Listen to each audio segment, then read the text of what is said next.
This is MSR TV6 15 Minutes News. In the headline, Draft MOU between St. Martin and Dominica. First Causeway Pre-Carnival Jump-Up kicks off this evening. Mighty Sparrow Show postponed until April. These stories with much more details coming up right after this.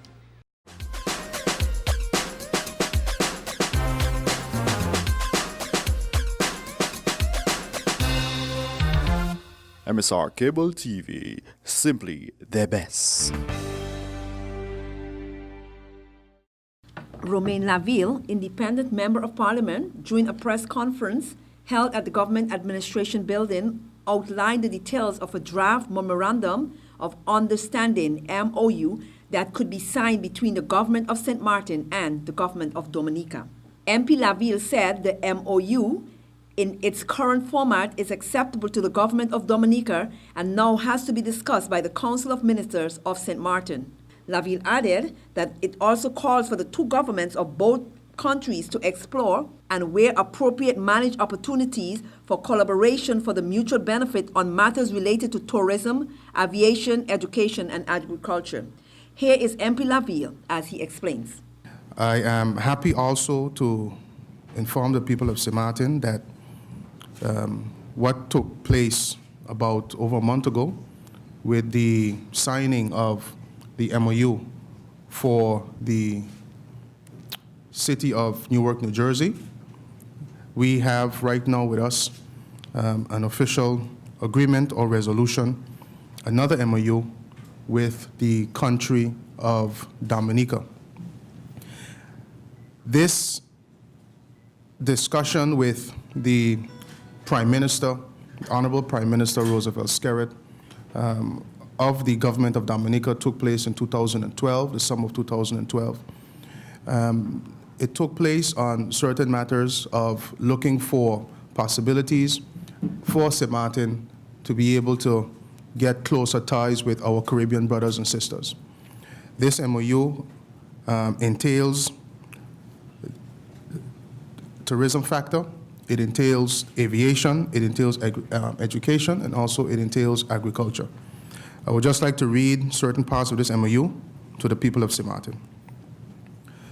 This MOU entails the following: joint marketing of the two islands for promotions of tourism, establishment of a platform for development and delivery of educational services to St. Martin students wishing to attend the college in Dominica, capacity building for farmers and farming in Dominica for St. Martin students who wish to study agriculture, development of the air service agreement between St. Martin and the country of Dominica, exchange programs between students, employees, staff, and institutions in St. Martin and Dominica for training purposes, to facilitate and establish a partnership between the private and public sector businesses in Dominica and also in St. Martin where possible. In the agreement, we came up with 8 different initiatives or ideas or points in which the country will facilitate St. Martin with this MOU is concerned. One of the things that we looked at was in-state tuition. We have had an opportunity in Parliament to bring in some universities within our Caribbean islands to push our children, to expose our kids with the opportunity of studying within our region. And so with the agreement that took place, we agreed on the in-state tuition with the state college that holds 1,800 plus students. That is an accredited university to Monroe University and others in the United States of America. And the government has agreed to give our students in-state tuition costs. One of those other agreements that was made while sitting with Honorable Prime Minister Roosevelt Skerrit in his office is that he is willing to give the students of St. Martin 5 scholarships to come to Dominica to study. We discussed what those 5 scholarships would entail. One of those scholarships would be for nursing, and 4 other scholarships would be for business.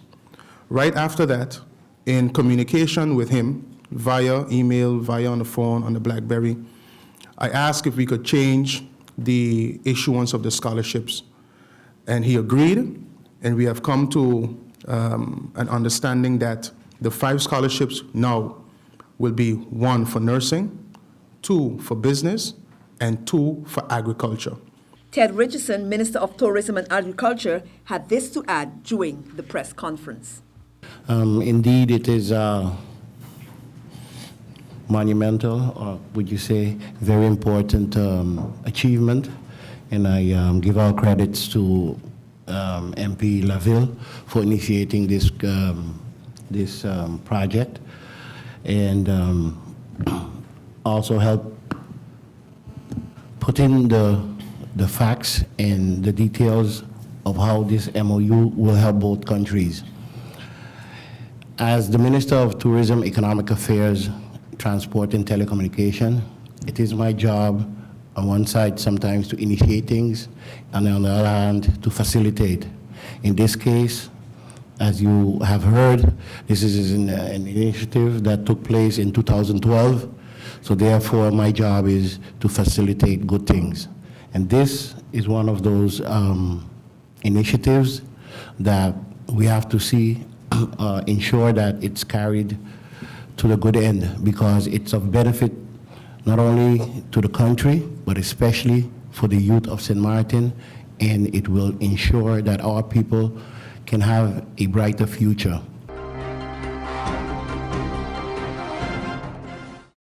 Chief Inspector of the Traffic Department, Minia Hout, and police spokesperson, Inspector Ricardo Henson, in a press conference discussed the route of the first parade of this year's Carnival in the Simpson Bay Causeway jump-up, which is scheduled to take place this Friday from 8 p.m. The officers are sending a warning to the general public that there will be traffic disruptions from 7:30 onward until the end of the parade. The road closures are planned as a result of the parade in such a way that people can still reach their destination via other routes, that where a location is closed, it will remain closed up to about 30 to 40 minutes. This is in order to enable the parade to pass through. Here is Inspector Hout as he explains the route. People who live in this area, which is Simpson Bay, this is the old Simpson Bay Road, the police station, they can access always when the head of the jump up haven't reached those streets, Sister Paciencia, Sister Modesta Road, they can always access towards that roundabout. So they can always access and go. But as soon as it passes, they have to wait. The duration we're calculating will be between 30 to 40 minutes. It all depends if we start on time, and because of that we can give estimate time. But let's say around one time, you know for sure this will be closed is 19:30 and over there. So we can start on time, 8 o'clock. I'm gonna go to the second slide. The parade has started, it has gone, it's on the causeway, but not completely yet. That's why you see over here, by the same roundabout, the airport road is blocked there, and the airport road coming from Simpson Bay here is blocked. Why? The parade is still accessing the causeway. It haven't reached the other side, so that is blocked, but the traffic can continue on the Union Road. Once it is here, in this piece of road, we can open this road back. Because if we cannot open that road and this one is closed, like you see here, Phillipsburg is isolated from going towards Cold Bay, Simpson Bay, the French side, Lowlands, Princess Juliana, and Maho. So here is where we want to speed up that we get it over to this one, which I'm going to now. The piece by Kentucky there, past the Osborne right off, going towards Afu. Once it's in there, you see here is open, everything can flow again. People can reach easily from here, drive from the Wellington Road, going here to go wherever they have to go. So the traffic circulation get a breathing space again. So after this, we are going to phase 10, which is we closing off there by Tropicana Casino, which is right here, the waterfront road. And again, the Billy Foley Road. The Bailey-Ford Road, the people can access through here to go wherever they have to go. After this, it's a little bit discomfort again. Why? Because the parade has reached its final destination, phase 11. So we have to close here again half, so it can disintegrate. Police spokesperson Ricardo Henson also had this to say. We will definitely be speaking to the band leaders that anytime that the crowd get out of order, we will be coming to them to shut the music off until the crowd, we gain control of the crowd and until they start to conduct themselves in a proper manner. But those are some of the tactics that we will use by stopping the band until we can get order back again. But I'm glad that the media is here, that, and especially you have a lot of connection with the youngsters, that it's a message you're trying to bring across, that a carnival is a time for enjoyment, and what we have to do, we have to sell St. Martin. St. Martin is a beautiful country. We have to make sure that we be an example to the visitors who come here and they come to enjoy themselves. And we don't have to portray that we are different and then we are friendly people and we like to have fun, and we just encourage people to come and join in the fun with us. And that's the message I have for the youth. You know, just like any other time, we would have our normal patrols out. We will have even controls going on, especially because we have been having problems in the past with these scooter riders, and they ride as if they are going somewhere 150 miles. No, but we're going to deal with that. And so we want to let them know, if you're going to be riding your motorcycle, please have all your documents in place. Make sure you ride with a helmet and everything is in order, because if it's not, you would have to suffer the consequences for that, in the sense that your motorcycle might be towed and stuff like that.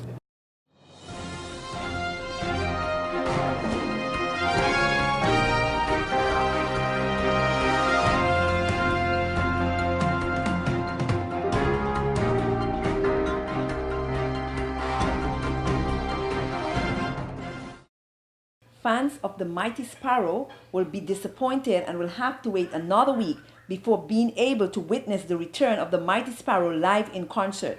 The Mighty Sparrow was originally scheduled to be on St. Martin to perform live in concert on Sunday, March 30th. However, due to advice from his doctors, the show had to be postponed until April 4th, 2014. The producers of this would-be spectacular show, WhereTheFlex.com and M&M Production, the producers of this would-be spectacular show, held a press conference at the Port de Plaisance to break this news to the many fans who have already purchased tickets and who was all set and ready to attend the concert. Here is Fernando Clark speaking on behalf of the producers concerning the postponement. The two teams that have teamed up to bring the Calypso King of the World, the Mighty Sparrow, Slinger Francisco, to St. Martin in an unforgettable concert, which was scheduled for this coming Sunday. Well, due to some technicalities, the Calypso King of the World will not be in St. Martin this Sunday, March 29th. However, the good news is that he will be in St. Martin on April 11th at the same venue at the Port de Plaisance under the tent.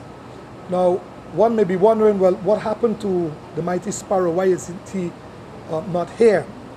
It has nothing to do with health or being unable or incapable of being here. The Mighty Sparrows had a very hectic schedule since he came out of the hospital. When he was released from the hospital, within 4 days, he did a performance in New York. Thereafter, he traveled to Trinidad to perform there for Carnival. He traveled back to New York, and just last week, he traveled back to Trinidad again, where he did 2 performances and went back to New York. When he got to New York, as you know, he is under observations of his doctor. His doctor recommended that Sparrow take it easy because he's in great demand right now. I spoke to him myself yesterday, and he informed me that he is negotiating a booking right now in Europe.